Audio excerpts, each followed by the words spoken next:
Well, and I also want to kind of expose the story for Paula and Al in terms of, like, again, the kind of the unlikeliness of this. I'm not sure where to start here. Actually, let's just start with you. I think it was like you sleeping under a table at Sundance.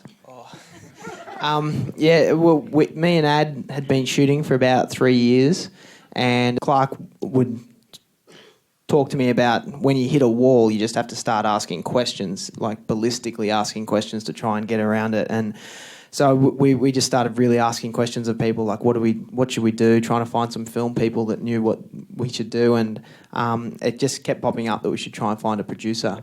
And but we were in... Because you hadn't noticed that might be a good idea for it. Well, we were so busy running and shooting that, like, any post-production stuff was totally not on our radar. We were so busy with trying to... Because Clark had been sick, and so I sold a surfboard and got a plane ticket to go to Sundance, and I just figured there'd be producers at Sundance. Nothing conventional about this movie. And so I just walked up and down that street in Main Street, and just was trying to talk to people and pitching the film pretty much, and just what was the reaction of most people to it? I mean, there was some people that were interested in it, but I could tell that it wasn't for the right reasons. But at that point, we'd shot a lot of footage and we had a good story together. But I was showing raw footage to people, so I hadn't cut the trailer yet. And but then I went to the Chasing Ice premiere, which Paula was the producer on, and I just saw Paula and had that feeling just that gut feeling of, like, that is the right person, and I've got to try and find a way to get to that person. And I ended up getting her phone number and calling her about 15 times during that week. And she was really busy because they were trying to sell a movie. But she ended up... I cut a trailer and sent it to her, and she called me at, I think, like 6:30 a.m. on a Sunday morning. And and it was the best because in the theme of the movie, Paula took us in. I called Ad, who was in Australia, and said, "Mate, there's this producer that's interested, and can you come over?" And he jumped on a flight that day, and we drove out to Colorado, and then we ended up living with Paula in Boulder.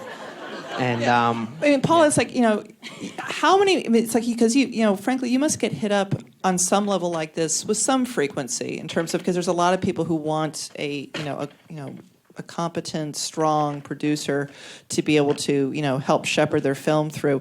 What did you see here that made them different? I'm listening to this story and I'm thinking, what was I thinking? No. I was so in love with this story. The minute I saw some of the footage, I just kept watching and texted out, let's talk. And I was just so connected immediately to the heart and soul of Clark and Justin and Gwen, and just the whole idea of mentoring was really inspiring to me. And then when I started talking with Al and getting to know Al, and they did come and live with me and my husband and my children in our basement for a while. They're still in Colorado. It's been a couple of years. And it was just,